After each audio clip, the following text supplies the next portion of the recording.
keturunannya akan meremukkan kepalamu dan engkau akan meremukkan tumitnya. Saya balik lagi kamera saya ya.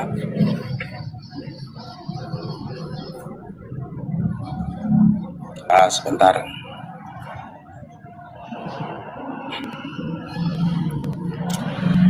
Apa yang sudah ditetapkan sejak semula bahwa iblis akan meremukkan tumit Yesus dan Yesus akan meremukkan kepala iblis. Paham ya? Harusnya mengerti dulu tentang penyelamatan itu. Itu masih zaman di Taman Eden. Kalau Adam tidak berdosa di Taman Eden, Yesus tidak akan datang ke dunia. Jadi itu tidak bisa dipisahkan. Maka aku bilang, berbicara tentang konsep keselamatan yang dibawa Yesus mulai dari awal. Paham ya, saudaraku Joseph? Bahwa perjanjian sejak dari Taman Eden berkata bahwa iblis akan meremukkan tumit Yesus. Artinya iblis harus membunuh Yesus. Lalu Yesus meremukkan kepala iblis. Paham ya? Jadi keinginan untuk membunuh Yesus adalah keinginan iblis. Maka ketika tiba saatnya jutaan tahun kemudian Yesus datang ke dunia, ketika iblis datang hendak meremukkan kaki Yesus, Yesus harus nurut. Gak boleh Yesus menghindar dari kematiannya. Setelah tumit Yesus berhasil diremukkan iblis, akhirnya Yesus mati. Masuklah Yesus ke alam kubur, yang adalah istananya iblis. Lalu di alam kubur itu diremukkan Yesuslah kepala iblis itu. Kuasanya maksudnya. Kuasa iblis itu diremukkan Tuhan Yesus di alam kubur. Maka Yesus keluar dari kubur sekaligus membawa arwah manusia yang memang ditahan iblis di dalam kubur itu. Sebentar, aku tunjukkan ya.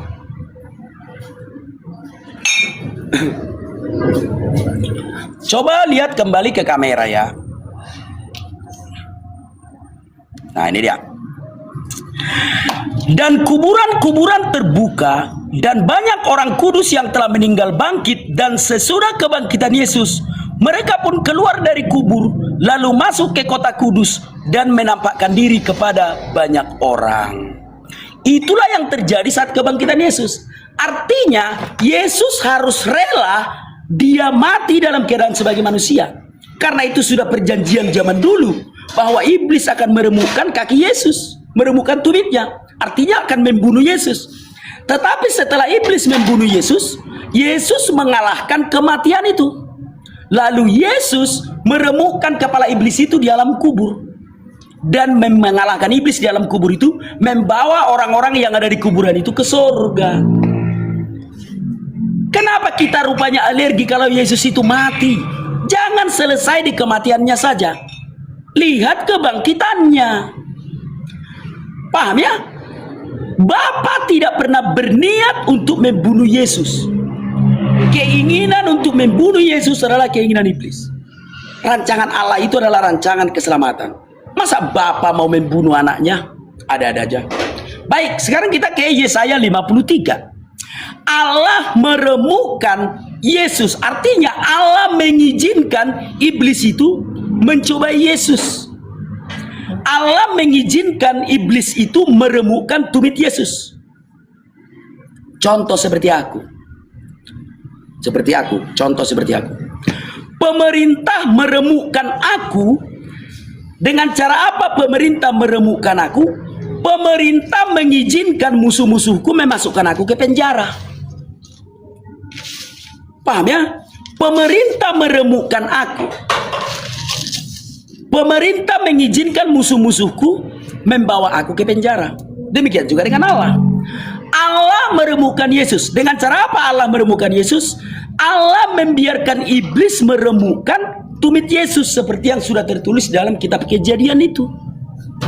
Kayak mana cara berpikir? Gitu ya? Oke, silakan lanjut.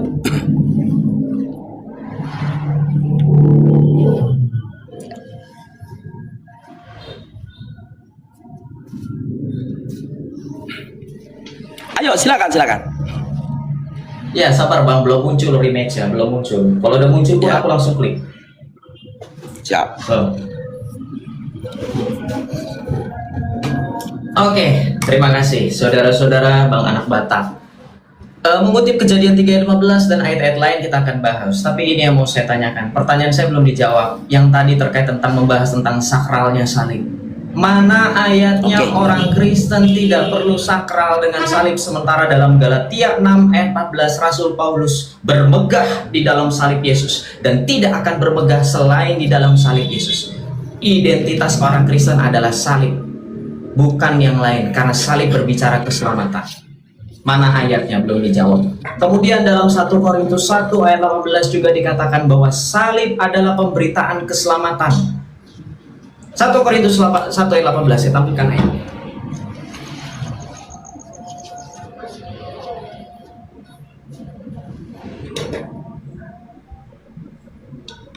Silakan dilihat di layar Bang Anak Batak. Di sini dikatakan bahwa salib adalah pemberitaan. Sebab pemberitaan salib memang adalah kebodohan bagi mereka yang akan binasa. Tetapi bagi kita yang diselamatkan, pemberitaan itu adalah kekuatan Allah. Bang, salib itu kekuatan Allah, bukan iblis. Kekuatan Allah. Pemberitaan bagi kita itu adalah kekuatan Allah, salib. Tapi bagi orang-orang yang bodoh dikatakan mereka akan binasa.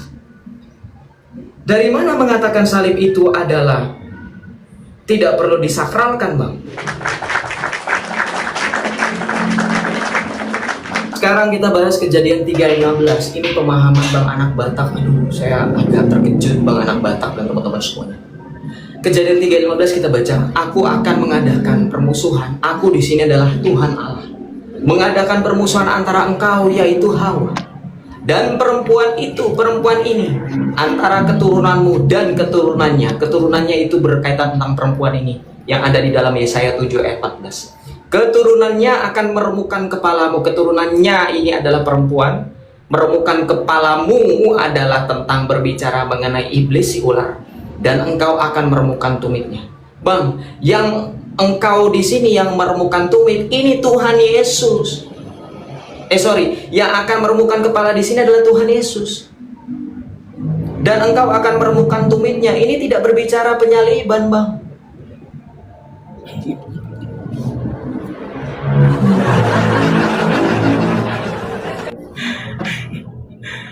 Ya, ini kalau misalkan kalau ini berbicara penyaliban, ini tidak berbicara tentang kehendak iblis, ini berbicara kehendak Allah.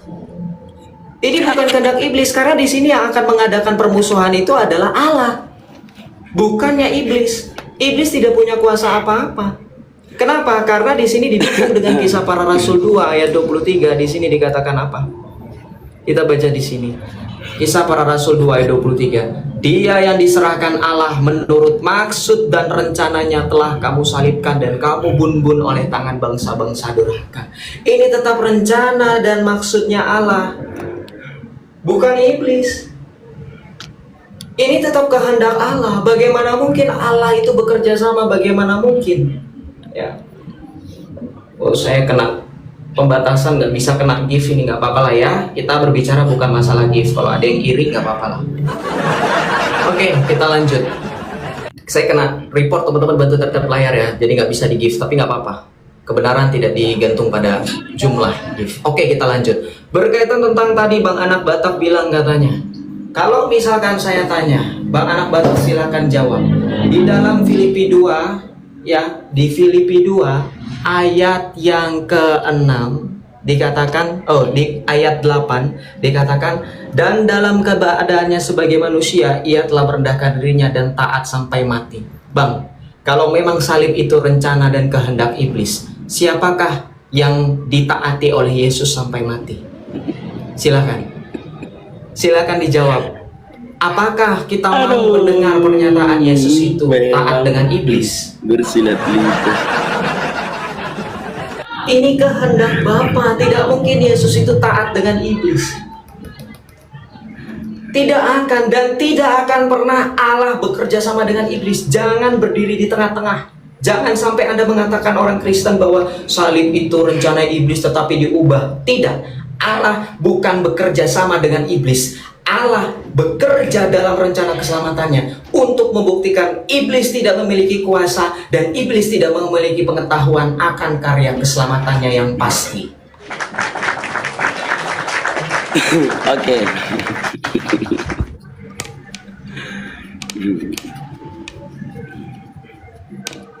Oke, silakan bikin waktunya. Silakan bikin waktunya.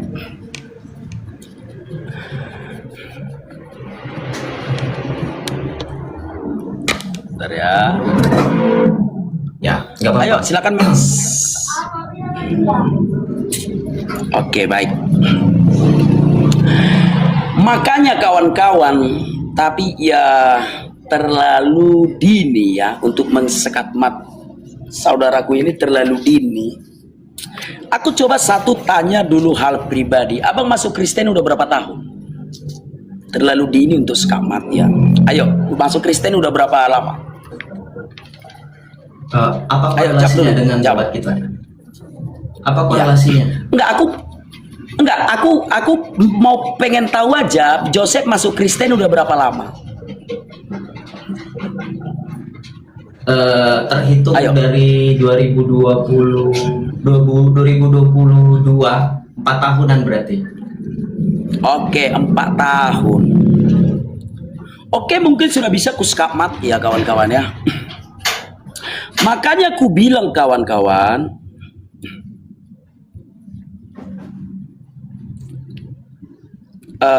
lanjut aja waktunya.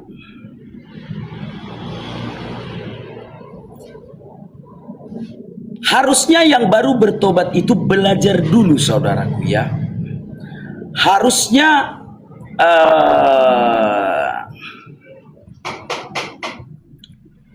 sebentar ya, aku buka dulu kitabnya.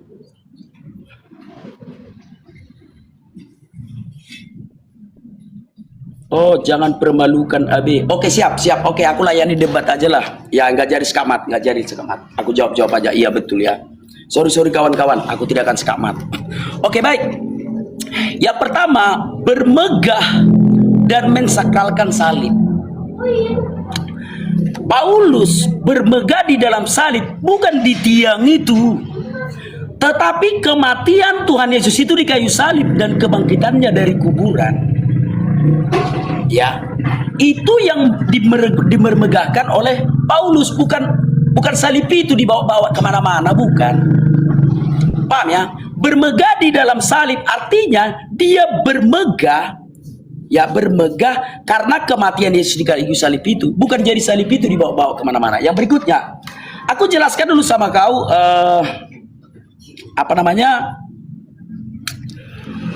awal mula ada salib di gereja lah. Awal mula ada salib di gereja. Makanya aku bilang harusnya kau banyak belajar dulu ya.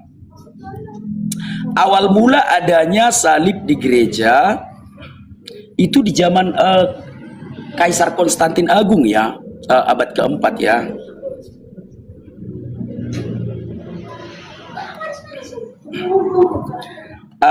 Coba kita lihat ya. Aku pun agak lupa kawan-kawannya, seingatku itu. Ya, benar. Jadi salib itu kan, penemuan salib sejati itu kan 326 Masehi, saudara-saudaraku ya. Atas perintah Santa Helena, ibu Kaisar Konstantinus. Dilakukan penggalian di Yerusalem yang diyakini menemukan salib sejati, tempat Yesus disalib. Nah, jadi sejak saat itulah berakar pada masa Kaisar Konstantinus Agung pada abad keempat.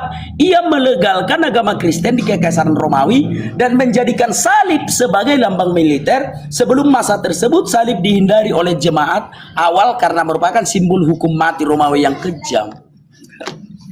Jadi salib itu saudaraku ditaruh di gereja itu abad keempat.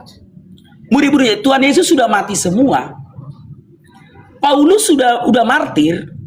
Jadi ketika Paulus berkata aku bermegah di dalam salib, maksudnya kematian Yesus itu dan kebangkitan Yesus itu yang di dalamnya Paulus bermegah. Paham ya?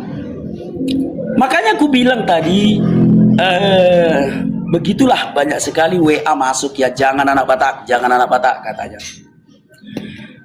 Aku tidak pernah mengatakan salib penyaliban Yesus itu keinginan iblis. Mungkin Edis TV mengatakannya, lalu kau tuduh-tuduh aku mengatakannya. Kan itu.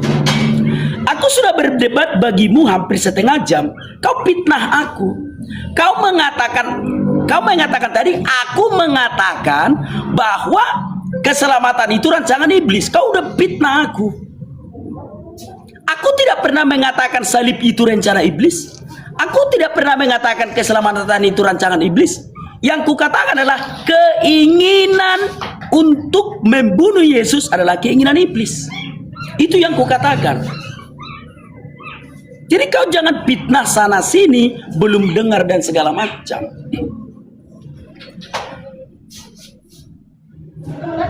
Paham ya? Nah, oke. Kita lanjut dulu. Puas-puaskan dulu.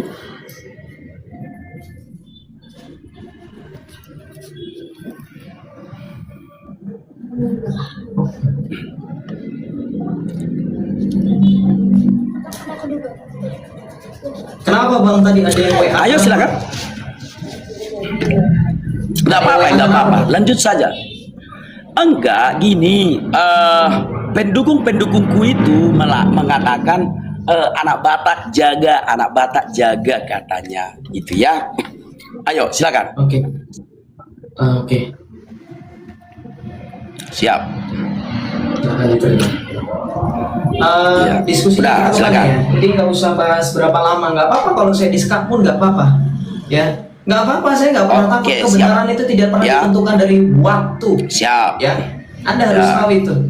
Siapa kamu bisa menghakimi saya? Berapa lama saya bertobat? Loh, di dalam Katolik itu jelas sebelum kita dibaptis harus pemuridan. Memangnya yang di luar Katolik asal baptis? Jadi tidak ada pemuridan, tidak ada pembelajaran, kamu salah pilih lawan.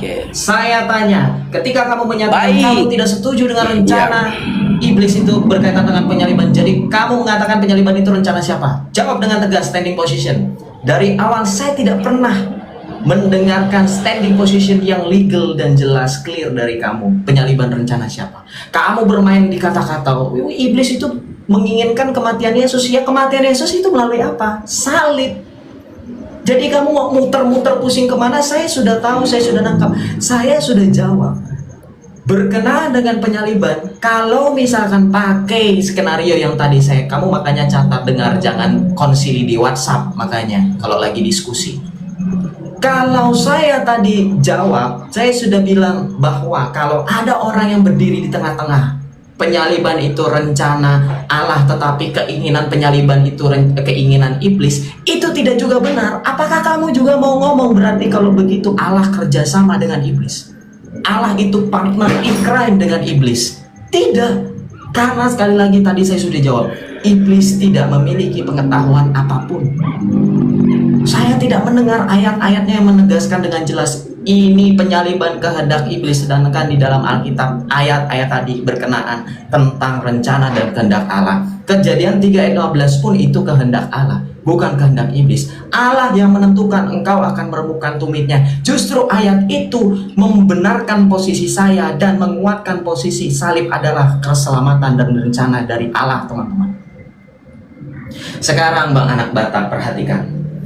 Bang Anak Batak bilang katanya, oh salib itu baru digunakan. Bang Anak Batak dan teman-teman harus tahu, salib yang dimaksud bukan hanya secara fisik tapi non fisik. Maka dalam 1 Korintus 1 ayat 23 dikatakan, tetapi kami memberitakan Kristus yang disalibkan.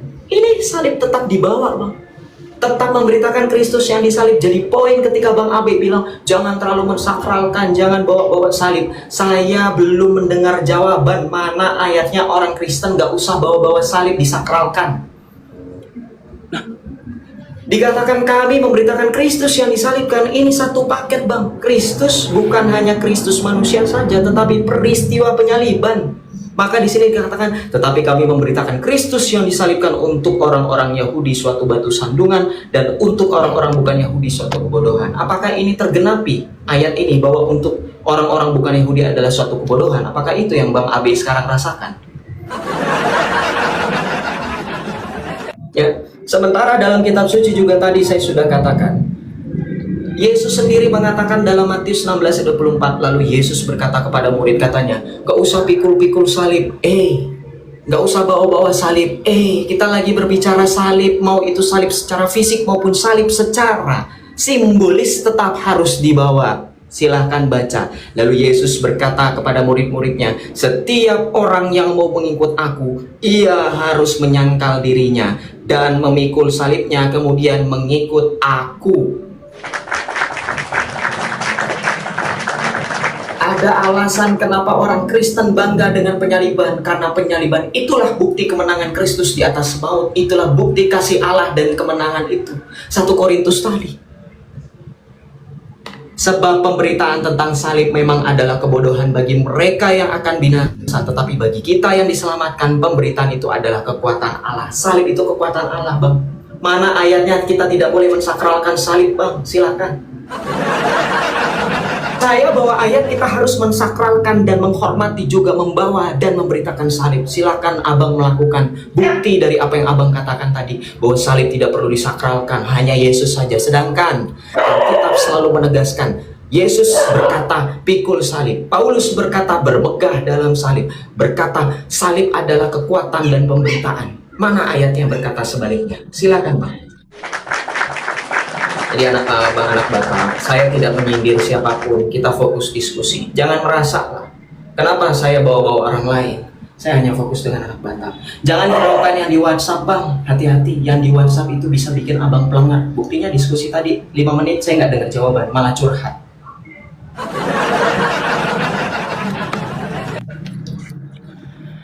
Oke, ya. Bagaimana ya? Oke, silakan bikin timernya. Silakan timernya. Oke. Makanya kawan-kawan, silakan kawan-kawan baca 1 Timotius 3 deh. Orang yang baru bertobat janganlah menjadi penilik jemaat, katanya. Ini yang diantisipasi yang seperti ini. Maka dia mengajarkan kepada kawan-kawan Allah yang psikopat.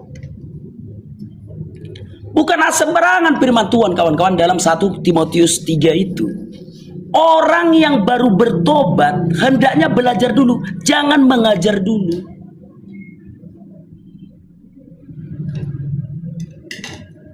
Kau mengajarkan Allah yang psikopat, bahwa keinginan untuk membunuh Yesus, kau bilang keinginan Bapa. Paham ya? Sekarang kutanya sama kau dengan jelas dulu jawab. Kalau mati manusia, siapa yang membunuhnya? Itu saja. Biar langsung kelihatan belangnya. Ya.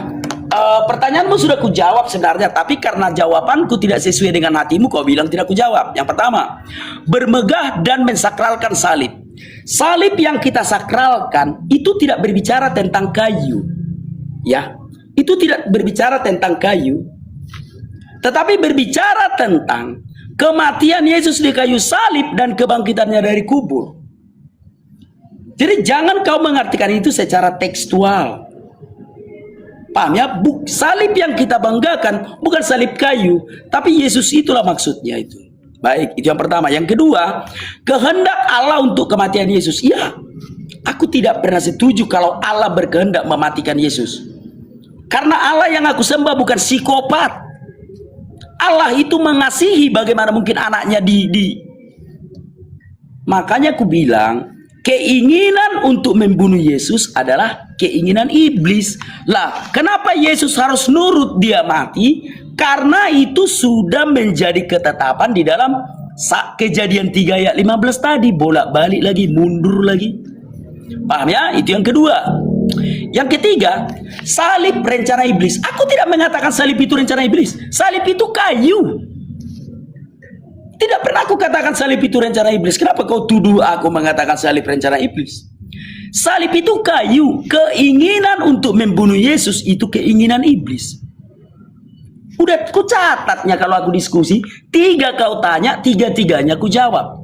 Tapi karena jawabanku tidak cocok ke hatimu, sudah, maka kau bilang enggak ada jawaban. Biasanya itu. Paham ya? Kau belajar sejarah dulu. Iman Kristen itu tidak boleh anakronis. Iman Kristen itu harus sesuai dengan histori. Maka di dalam gereja mula-mula, histori atau sejarah itu tidak boleh lepas dari iman mereka. Contoh seperti Katolik. Katolik itulah gereja mula-mula. Iman Katolik itu harus sesuai dengan historis. Itu yang perlu kau pelajari. Paham ya? Semoga kau paham. 3 pertanyaan mudah ku jawab semua. Baik, sekarang pertanyaanku simpel. Kalau mungkin besok ada keluargamu yang meninggoy, siapa yang membunuhnya? Atau kalau keluargamu ada yang sakit, siapa yang membuat dia sakit? Simpel pertanyaanku ya. Sebenarnya aku nggak mau skakmat kau. Ya nggak mau. Simpel pertanyaanku. Kalau keluargamu sakit, siapa yang bikin sakit? Tuhan atau iblis? Pilihan hanya 2. Hanya pilihan hanya 2. Kalau bukan Tuhan, iblis. Sebab yang memiliki kuasa atas itu adalah iblis dan Tuhan. Kalau keluargamu meninggoy, siapa yang membunuhnya? Tuhan atau iblis? Harus kau jawab itu. Paham ya? Jadi jangan kau putar-putar ke sana kemari, ke sana kemari. Apamu ini, debatmu ini drama. Masa kau berani mengatakan kau tidak mendengar jawaban, padahal kutulis pertanyaanmu dan kutulis jawabnya. Persoalan tidak kau terima jawabanku, itu masalahmu. Jangan kau bilang aku nggak menjawab. Paham ya? Drama kayak gitu, bersilat lidah kayak gitu, berdialog. Gak boleh seperti itu. Kalau kau memang mengakui bahwa aku itu seniormu. Persoalan tidak kau terima jawabanku itu belakangan. Jangan kau bilang aku tidak menjawab gitu ya. 3 pertanyaanmu, 3-tiganya aku tulis dan 3-tiganya sudah aku jawab. Kalau kau nggak terima nggak masalah. Jangan kau bilang tidak aku jawab gitu. Itu silakan Joseph. Simpel pertanyaanku ya. Jangan diputar-putar. Silakan.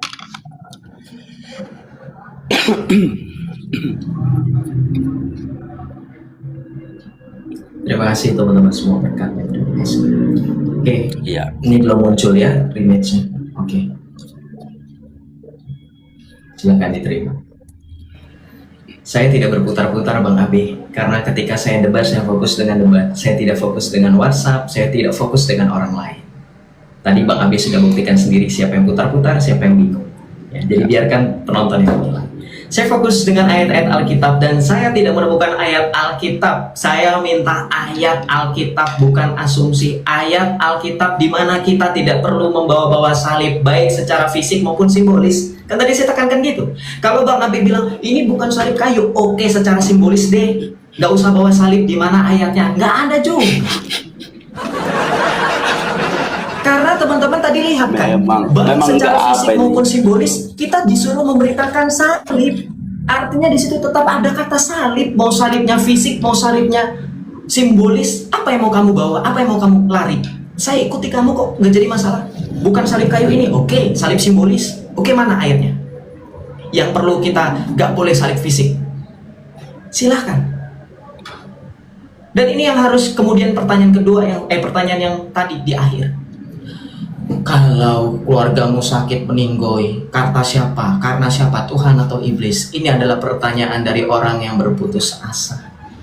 Segala sesuatu dapat dijelaskan, tetapi kalau kita berbicara kejadian, penyebab kematian, penyebab penderitaan adalah kehendak bebas manusia yang karena Adam dan Hawa, bapak leluhur kita, memakan buah pengetahuan yang baik dan jahat. Anda ketahuan tidak pernah baca Alkitab. Allah berfirman, karena engkau telah memakan buah pengetahuan dan baik dan jahat itu, engkau mati. Engkau akan mencari dengan debu dan tanah, engkau akan mengusahakan, dan engkau akan mengandung sakit penyakit. Itu karena kehendak bebas, tidak bisa sejawab dengan singkat Tuhan atau iblis. Itu kehendak bebas. Dan itu dampak yang kita rasakan, kita jadi kena penyakit. Itu ada di firman Tuhan.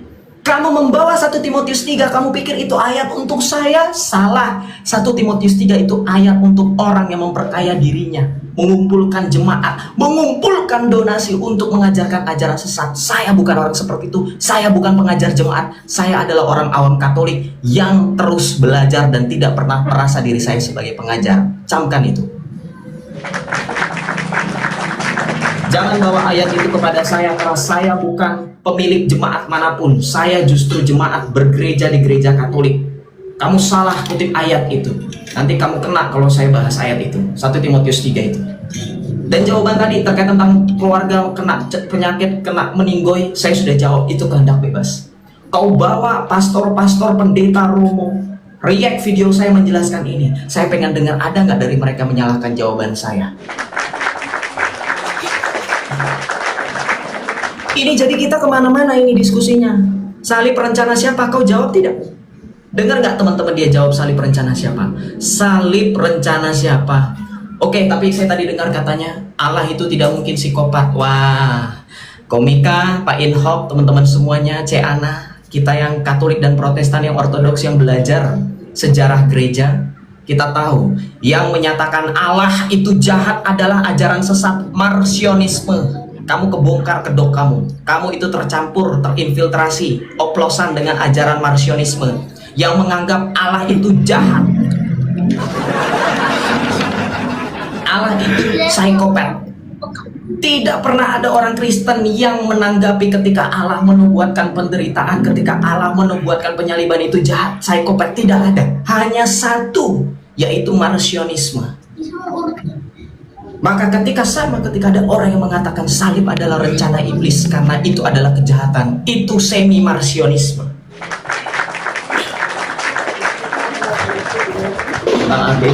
Saya minta ayat, saya minta data. Di mana dikatakan bahwa kehendak iblis itu satu? Di mana dikatakan bahwa segala sesuatu yang Allah rencanakan itu jahat? Di mana?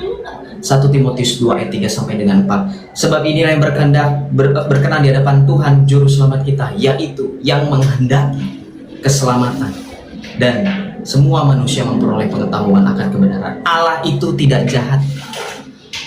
Di dalam Yeremia tertulis, sebab rancangan yang ada padaku adalah rancangan yang membawa damai sukacita, bukan kecelakaan.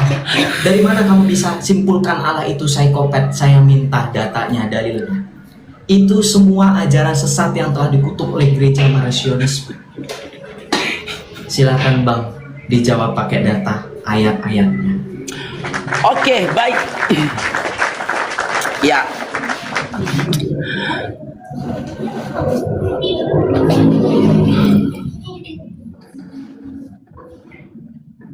Silakan. Silakan Tamer ya.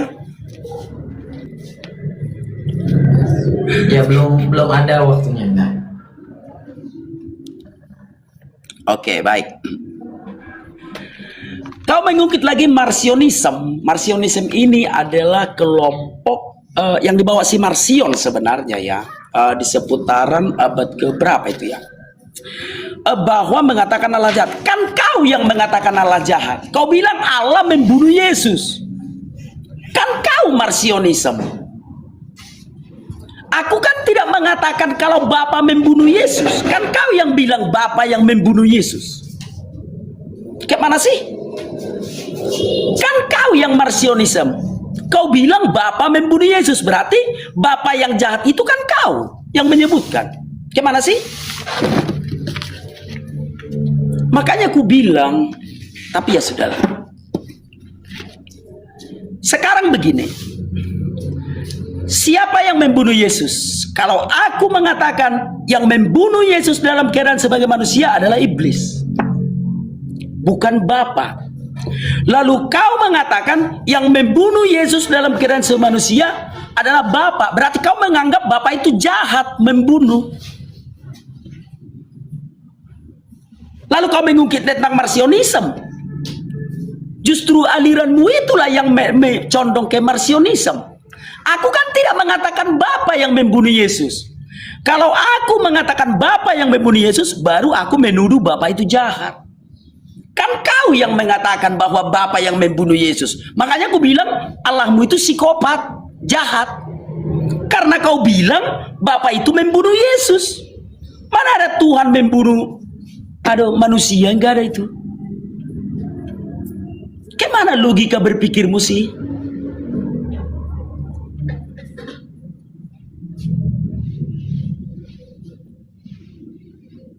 Paham ya? Keselamatan itu yang dirancang Allah, Keselamatan mulai dari awal sampai akhir itu yang dirancang Allah. Tapi keinginan untuk membunuh Yesus itu keinginan iblis. Bukan Bapa yang membunuh Yesus. Kau mau menyembah Tuhan yang sejahat itu? Anaknya pun dibunuh. Gimana cara berpikir? Maka aku bilang belajar dulu. Ya paling tidak entah 5 atau 10 tahun lagi. Mau kau menyembah Tuhan yang membunuh manusia? Mau kau menyembah Tuhan yang mengajak? Paham ya? Nah, sama seperti pertanyaanku tadi. Begitu simpel pertanyaanku. Kalau mati keluargamu, siapa yang membunuh? Mutar-mutar kau kayak obat nyamuk. Keinginan sendiri, free will manusia. Padahal pilihan cuma 2 loh. Karena yang memiliki kuasa membunuh itu cuma 2. Paham ya?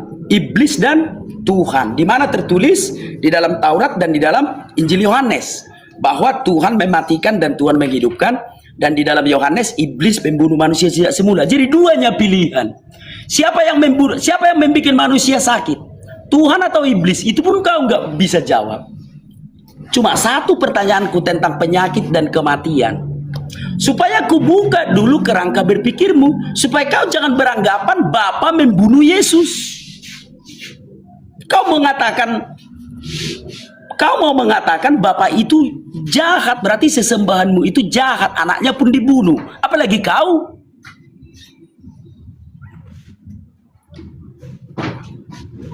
Jadi keselamatan itulah yang dirancang oleh Allah.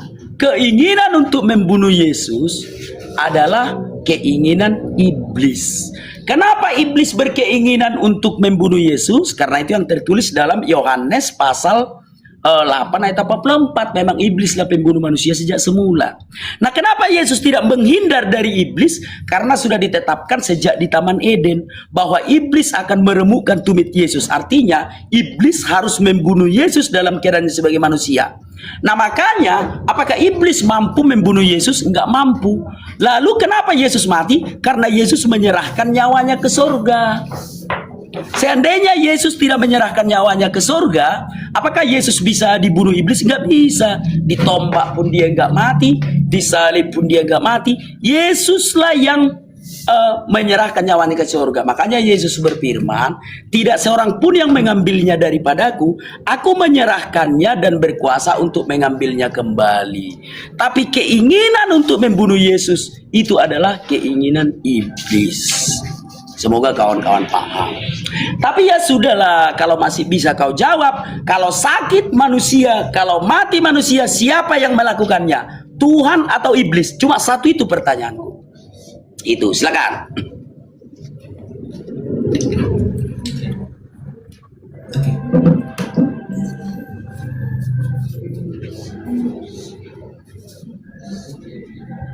Oke, silakan diterima.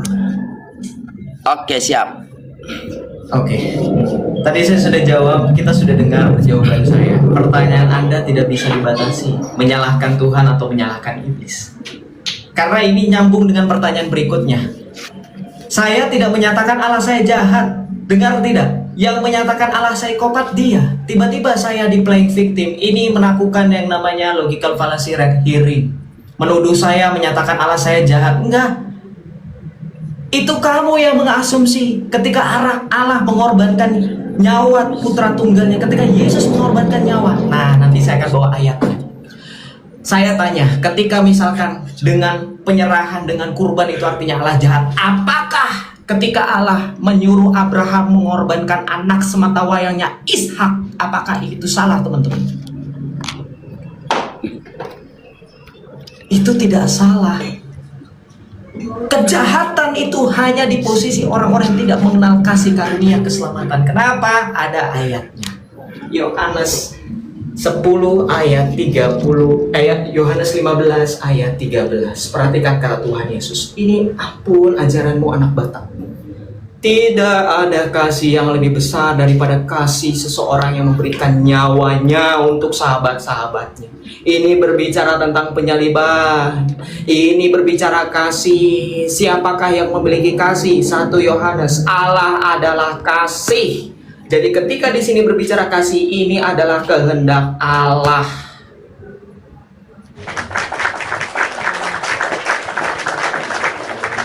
Ketika kamu bilang di dalam Yohanes 10 ayat 17 sampai 18 dikatakan apa? Yesus menyerahkan nyawanya sendiri. Itu dia jawabannya. Kenapa saya tadi tepuk tangan teman-teman? Itu jawabannya. Yohanes 10 ayat 17 sampai 18. Bapa mengasihi aku oleh karena aku memberikan nyawaku untuk menerima kembali. Tidak seorang pun mengambilnya daripadaku, melainkan aku memberikannya menurut kehendakku sendiri. Tapi tadi Abe sempat bilang Yesus menyerahkan nyawanya ke sorga. Ke Bapa bang, bukan ke sorga. Aku berkuasa memberikannya dan berkuasa mengambilnya kembali. Inilah tugas yang kuterima dari Bapakku. Jadi ketika Yesus memberikan nyawanya di salib, ini tugas dari Bapa atau tugas dari iblis? Bang anak Batak. Ini sudah jawabannya, terima kasih. 2 ayat membantu justru menjelaskan dan menegaskan penyaliban itu adalah kehendak Bapa. Loh inilah tugas yang kuterima dari Bapakku, yaitu memberikan nyawaku. Udah. Loh sekarang, kalau kamu pikir, kalau ada yang membun-bun dikatakan, loh orang Kristen itu kalau kamu nanya ke saya, kalau misalkan keluarga saya atau bahkan diri saya mati nanti, saya nggak akan menyalahkan Tuhan. Karena apa? Kekristenan berbicara. Yohanes 12:25. Barang siapa menyintai nyawanya, ia akan kehilangan nyawanya. Tetapi barang siapa tidak mencintai nyawanya di dunia ini, ia akan memeliharanya untuk hidup yang kekal. Apakah kamu bisa simpulkan Allah jahat? Karena Allah mengajarkan kita jangan menyayangi nyawa. Apakah seperti itu pemikiranmu, wahai anak Batak? Kamu membaca firman Tuhan, kamu putar balikkan tafsir seenak jidat, sedangkan di dalam Alkitab dikatakan korban adalah kasih. Kasih itu kurban. Ketika Yesus memberikan dirinya kurban, itu kasih. Sekarang pertanyaan saya kalau begitu, saya sudah jawab berulang kali. Pertanyaan saya mau bertanya dengan Bang anak Batak. Kalau memang salib dikatakan pembunbunan dan Allah itu jahat, silakan jawab pertanyaan saya. Apakah Allah bekerja sama dengan iblis? Atau pertanyaannya seperti ini, apakah benar kata Zuma, kata Donditan, kata Rifa, kata Nandar menurut Islam bahwa iblis berjasa karena penyaliban? Karena kalau tidak ada iblis berarti tidak ada penyaliban. Karena menurut Bang Abe, kehendak penyalibkan itu baru ada untuk iblis. Maka dari itu logikanya, kalau tidak ada iblis maka tidak terjadi penyaliban. Silakan dijawab. Pakai data, pakai dalil. Karena sudah berulang ayat-ayat ditampilkan penyaliban itu adalah kasih, pengaliban itu kehendak Allah. Malah saya di framing berulang-ulang. Saya tegaskan, saya tidak pernah menganggap Allah jahat. Makanya tadi di awal saya bilang apa? Itu bukan kejahatan. Salib itu adalah kasih, bukan kejahatan. Anda salah membaca kitab suci. Yang menganggap Allah psikopat itu Anda dari mulut Anda sendiri. Maukah Anda menyembah Allah yang psikopat? Karena menurut Anda itu psikopat itu yang menyerahkan, membunbun anaknya. Kok jadi saya yang di framing? Untung ada yang rekam di YouTube. Ya, kamu itu Marsion. Silahkan dijawab. Aduh, pendebat. Tapi udahlah, kesombonganmu tidak akan berlangsung lama, saudaraku. Tapi aku tidak mau membuatmu tergeletak, tidak. Jujur ku bilang. Baik, silakan bikin waktunya. Aku jawab satu persatu ya. Baik. Yesus menyerahkan nyawanya ke surga. Aku katakan tadi, lalu kau pelihara Bapa. Bapa itu di surga, saudaraku. Bapa kita itu di surga. Jadi berbicara tentang surga itu berbicara tentang tahta Bapa, saudaraku ya. Jadi nggak usah hal-hal yang seperti itu terlalu kau persoalkan. Itu. Yang keempat, marsionisme Allah jahat. Kan kau yang bilang Bapa yang bunuh Yesus. Aduh, kok kau bilang aku yang mengatakan Allah itu jahat? Kan kau yang bilang. Atau gini deh, siapa yang membunuh Yesus? Menurut iblis atau Bapa, gitu ya. Siapa yang membunuh Yesus dalam keadaan sebagai manusia? Iblis atau Tuhan? Itu loh. Makanya aku tanya tadi kau satu pertanyaan yang tidak bisa kau jawab. Kalau mati keluargamu, siapa yang mematikan? Tuhan atau iblis? Kau tidak bisa jawab. Kenapa? Karena kau tidak bisa membedakan mana Tuhan, mana iblis. Belum bisa kau bedakan mana Tuhan, mana iblis. Cara belajarmu udah bagus, tapi untuk membedakan mana Tuhan, mana iblis kau belum bisa. Kan mulai dari kita mulai perdebatan, satunya pertanyaanku, kalau mati atau sakit keluargamu, siapa yang melakukan itu? Iblis atau Tuhan? Karena kalau kau menjawab itu, maka kau akan bisa membedakan mana Tuhan, mana iblis.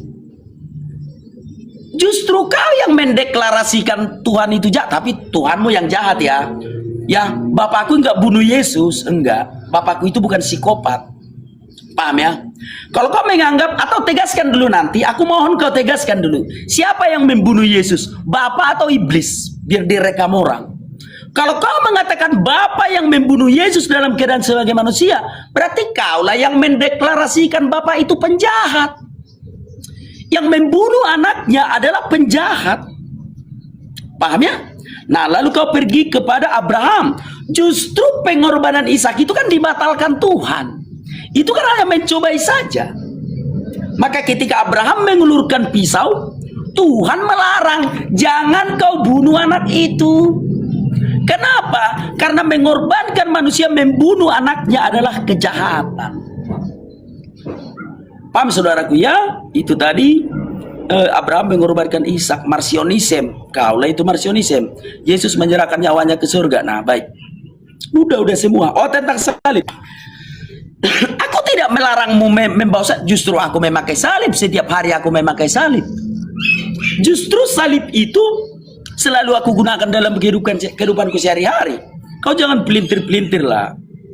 Jadi saudaraku, iblislah yang membunuh manusia, saudaraku, bukan Tuhan.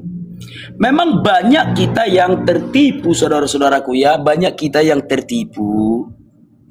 Sekarang aku tunjukkan dulu ya kawan-kawan ya. Ini dia. Iblislah yang menjadi bapamu dan kamu ingin melakukan keinginan-keinginan bapamu. Ia adalah pembunuh manusia sejak semula dan seterusnya. Artinya saudara-saudaraku, iblislah pembunuh manusia, bukan Tuhan. Ya kau tegaskan nanti, biar tahu dulu penonton nanti, biar tahu penonton. Ya. Yang membunuh Yesus itu siapa? Apakah Bapa membunuh Yesus? Itu aja dulu nanti. Karena aku tanya sama kau tadi, kalau keluargamu mati atau sakit, siapa yang mendatangkan kematian itu atau yang sakit itu? Kau nggak mau menjawab kan? Ya dong, belum ada kau jawab. Kau bilang keinginan sendiri dan segala macam. Kau bilang itu free will manusia. Padahal pilihannya kan ada dua. Kalau orang mati kan yang berkuasa atas kematian kan dua. Allah dan iblis. Iblis itu pembunuh manusia, itu tertulis di Alkitab. Allah yang mematikan dan menghidupkan, itu tertulis di Alkitab. Maka sekarang ku ganti pertanyaanku. Karena pertanyaan yang pertama tidak bisa kau jawab. Siapa yang membunuh manusia? Sekarang ku tanya sama kau. Yesus mati di kayu salib. Siapa yang membunuhnya? Iblis atau Bapa? Gitu ya. Kematiannya di kayu salib. Siapa yang mematikan Yesus? Ingat secara manusia ya. Dari sisi kedwinaturan Yesus, karena Yesus itu dwinatur sebagai ilahi dan sebagai manusia. Yesus sebagai manusia itu mati. Saya tunjukkan ayatnya. Ia yang dibunuh dalam keadaan sebagai manusia. Siapa yang membunuh Yesus dalam keadaan sebagai manusia? Harus kau jawab. Harus kau jawab karena tertulis di Alkitab. Ia yang dibunuh dalam keadaan sebagai manusia. Harus kau jawab itu. Kalau bisa ini kau jawab, barulah kau jawab pertanyaanku. Paham ya? Semoga kau paham saudaraku. Di mana itu tertulis? Kau sudah tahu itu ya. Sebentar ya.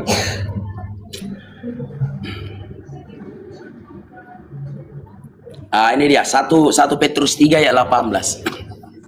Saya sudah tahu 1 Petrus 3 18 sampai 19. Ya, kita lanjut dengan pertanyaan yang dari tadi sudah saya jawab. Kalau Anda tadi sudah jawab sendiri, di Alkitab tertulis di dalam 1 Samuel, Tuhan mematikan dan menghidupkan. Di dalam Amos 3 ayat 6 dikatakan tidak pernah ada malapetaka yang tidak sesuai dan tidak diikuti dengan kehendak Allah. Itu kau sudah tahu. Berarti apa? Di Alkitab Ayub pun dicobai oleh karena iblis. Tetapi itu semua terjadi atas apa? Izin Allah, providentia Dei, penyelenggaraan ilahi. Itu semua akibat dari Allah yang mengizinkan itu terjadi. Apakah iblis bisa berkuasa kalau tidak Allah mengizinkan, teman-teman? Tapi apakah itu kehendak mutlak iblis? Ini sangat parah dan kacau pemikirannya, membatasi jawaban hanya Tuhan dan iblis. Sedangkan satu-satunya agen moral, satu-satunya supreme being yang menguasai segala sesuatu itu Tuhan. Kenapa anak Batak ini dari tadi berusaha untuk memposisikan Tuhan setara dengan iblis ya? Makanya tepat dong kalau saya bilang kamu yang Marsion. Saya kan jawab tadi, dengar gak? Makanya dengerin, kamu catat, mana ada catat orang tadi aja kamu keceplosan, sibuk balas WA. Loh, Ketika berbicara mengenai kejatuhan dosa, itu akibat dari kehendak bebas. Kamu baca nggak di kitab Kejadian? Saya tanya, kamu baca nggak sih di kitab Kejadian Allah memberitakan, berfirman akibat dari kejatuhan dosa, yaitu apa? Kita bersusah payah, kita mengalami sakit penyakit, menderita, mencari uang. Yang perempuan mengandung dengan lemah, dengan sakit penyakit, itu kehendak bebas. Kita tidak bisa menyalahkan Allah. Manusia melakukan itu karena kehendak bebasnya melawan ketetapan Allah. Walaupun ada godaan, tetapi apakah godaan itu bisa terjadi jikalau manusia tidak menuruti kehendak bebas yang disimpangkan? Itu jawaban saya. Kok dari tadi malah diputar-putar? Kemudian tadi jawaban tentang Abraham Ishak tidak dibatalkan, digantikan dengan anak domba jantan, yang itu adalah tipologi dari Yesus yang menjadi kurban yang dikatakan oleh Yohanes 3, Ecce Agnus Dei, inilah anak domba Allah yang menghapus dosa dunia. Artinya apa? Allah yang menyediakan korban anak domba pengedepan itu adalah untuk Yesus.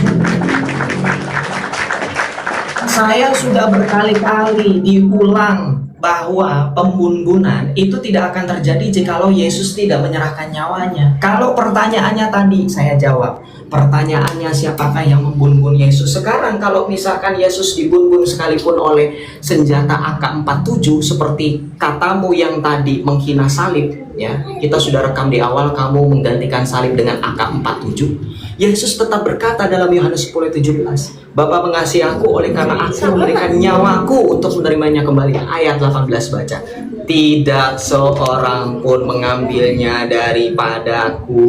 AB, ini kan sudah kau baca, kau putar-putar, kau pelintir-pelintir ayatnya. Melainkan aku memberikannya menurut kehendakku sendiri.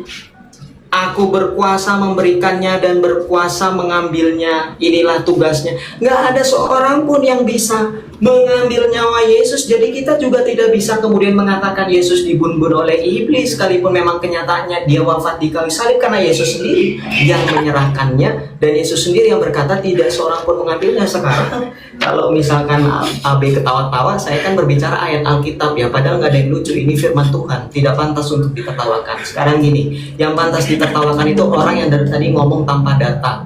Kalaupun pakai data, kamu jawab tidak sesuai dengan datanya. Datanya sekarang di mana Yesus dibunuh oleh iblis. Sekarang jawab.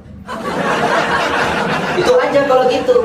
Loh, saya dari tadi datanya jelas. Allah itu menetapkan kehendak. Bahkan dalam Lukas 2 ayat 22 ayat 22 dikatakan apa? Sebab anak manusia memang akan pergi seperti yang telah ditetapkan. Ketetapan siapa sih tanya? Ketetapan siapa? Ketetapan siapa di sini? Di dalam Wahyu 13 ayat 8, dan semua orang yang diam di atas bumi akan menyembahnya, yaitu setiap orang yang namanya tidak tertulis sejak dunia dijadikan di dalam kitab kehidupan dari anak domba yang telah disembelih. Anak domba itu telah disembelih sebelum dunia dijadikan. Apakah menurutmu iblis itu ada sebelum dunia dijadikan? Sebelum segala sesuatu ada? Makanya dari tadi saya bilang, orang gila mana yang menganggap kasih kurban itu adalah kekejaman. Orang di sini Yesus bilang tidak ada kasih yang lebih besar daripada kasih seseorang yang memberikan nyawanya. Orang korban itu kasih itu kurban. Kok ada orang Kristen yang menganggap salib itu adalah kekejian? Orang Yesus sendiri mengatakan ini adalah kasih. Makanya Yohanes 3:16 dikatakan tidak ada, karena begitu besar kasih Allah akan dunia. Orang berbicara kasih kok penyaliban. Dari mana dikatakan penyaliban itu kekejaman? Sedangkan dari tadi ayatnya berbicara kasih. Silahkan jangan diputar-putar.